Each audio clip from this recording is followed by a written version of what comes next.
Well, hello, hello, hello, all you lovely people. Professor Gray here, congratulating you. That's another unit you are finished with. That's 4 down, 2 more to go.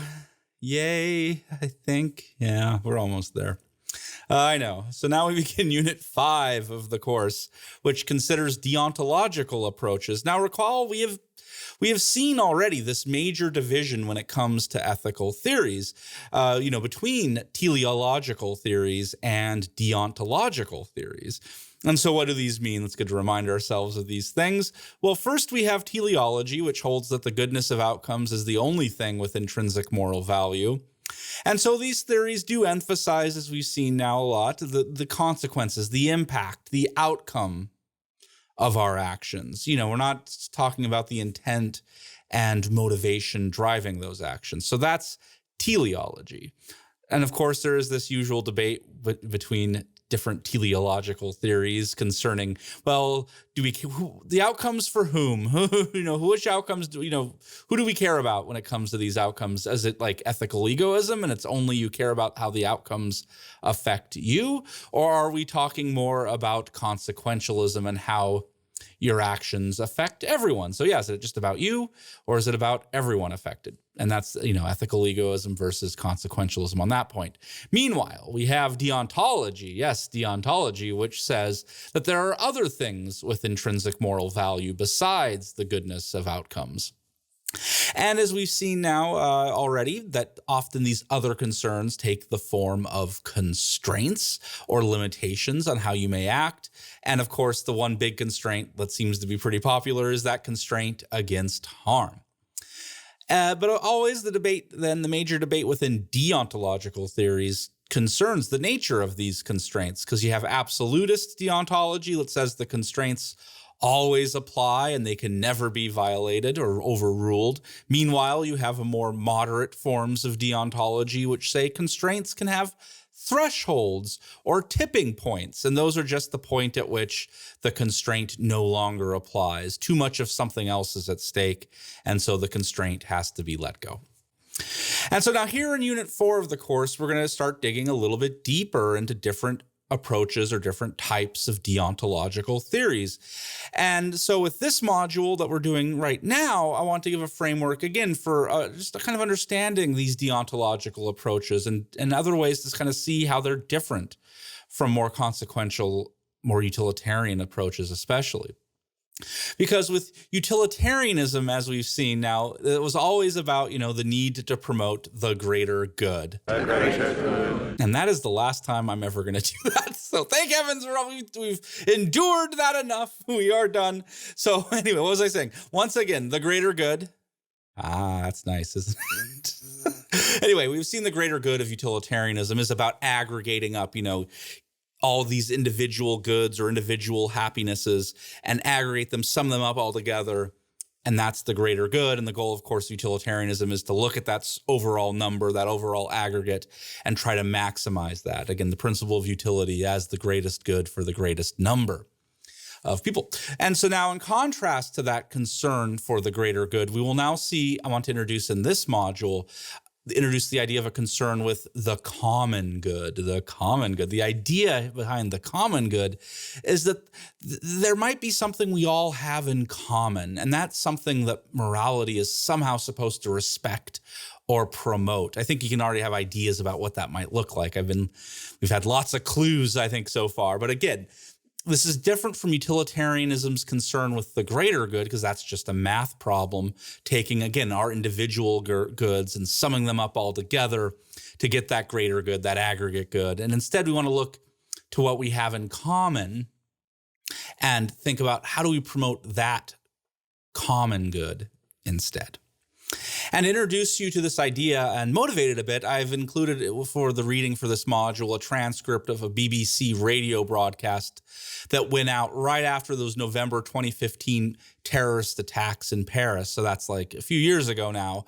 I don't know how old you are when that happened, but I remember when it happened. And I was listening to this program, and I thought there was a very interesting discussion that happened here. There's this major crisis, this terrorist attack, this state of emergency going on in France and Paris at the time. And the question then is naturally, how should France respond to this threat to its national security? And if you look at page 4 of my transcript there, if you just go to page 4, you can scroll down a little ways. And here you can see a quote from William Jordan. Now, he's a former U.S. diplomat.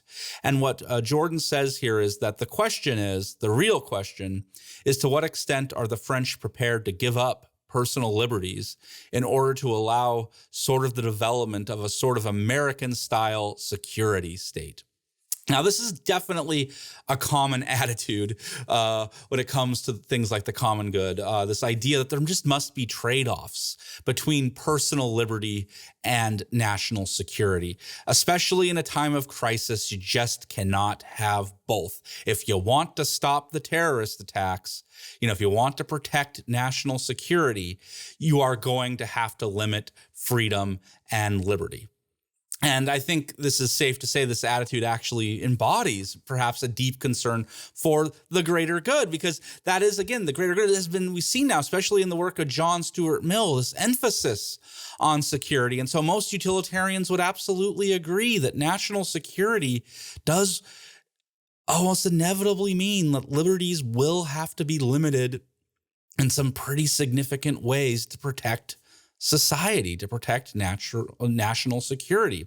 Heck, we even saw with Michael Walzer, right, in his talk about dirty hands. He seems to agree that the right thing to do for a political leader is to dirty their hands and, limit the individual freedoms and rights, violate them perhaps, but again, doing so in the name of the greater good, of national security, all those things. So even Walzer seems to suggest that at the end of the day, the greater good is going to demand the sacrifice of individual rights. Walzer's just a little more interesting about it, but needless to say, he still seems to suggest that's what leaders are going to have to do. But if you go back to that transcript, you see the Europeans there have a very different attitude about, again, they don't have this American attitude of pitting national security against individual liberty. So if you look at page 5 of the transcript there and scroll all the way down, you can see, I don't know how to say his name because it's going to be French, but it's Christophe Prémat, I'm guessing. He's a French socialist member of parliament. And here Prémat says, I don't know if we have to say that it's an alternative between security and liberty. And if you jump then to the next page, page 6, and again, scroll all the way down, another name I'm going to struggle with pronouncing, and I do apologize. You can see Zia Meral, director of a major research center in London. So Meral says, I think there are actually imaginations beyond this paradox. We don't have to opt out for one or the other.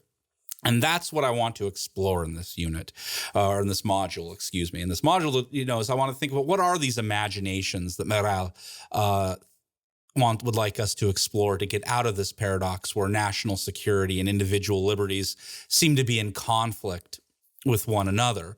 I think the solution will rest with our conception of how we understand the common good, because the common good might find us a way out of this reasoning about the greater good and thinking more again about something in common. And maybe this will help us better understand how to deal with security and individual liberty in a way that's maybe different from how America has dealt with it in response to 9/11. That's something to think about. So anyway, so in this module, here's our agenda for this module. Is first, we'll look at the general nature of appeals to the common good.